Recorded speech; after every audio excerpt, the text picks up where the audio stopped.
We've certainly heard our fair share about the dangers of excess calories, fats, trans fats, and sugars. Now it seems our attention is being shifted to another danger in the diet, too much salt. And there's good reason for concern.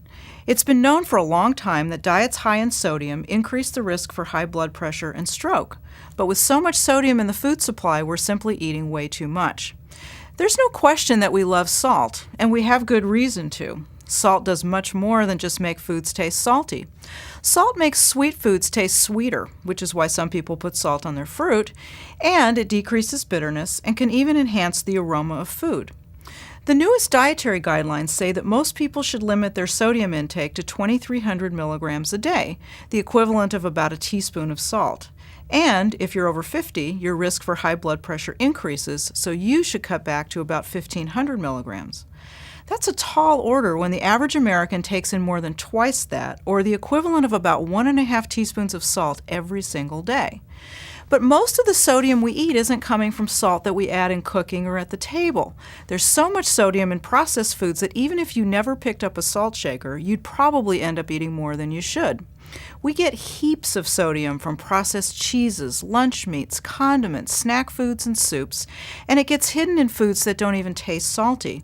I've seen bagels with 400 milligrams of sodium, cottage cheese with more sodium than a serving of potato chips, and plenty of cereals with 200 milligrams or more per serving, and those servings are pretty small.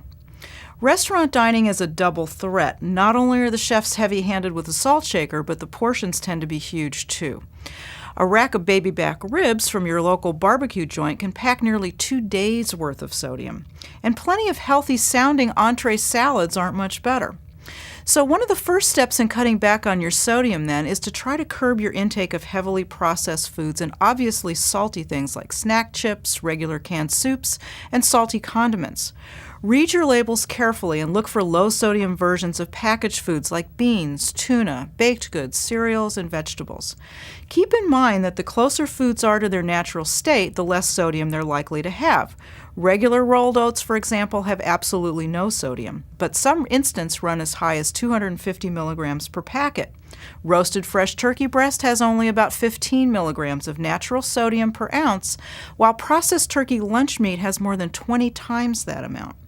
When you eat out, it's best to opt for items that are simply prepared: grilled meats, fish and poultry, steamed veggies, lightly dressed salads. But the more you can prepare foods at home, the better. Not only can you control the salt, but you can make dishes taste even better by seasoning with strongly flavored spices, herbs, lemon, onion, and garlic. And don't forget to fill in with plenty of fruits and vegetables. They're delicious, they're healthy, and they're naturally low in sodium.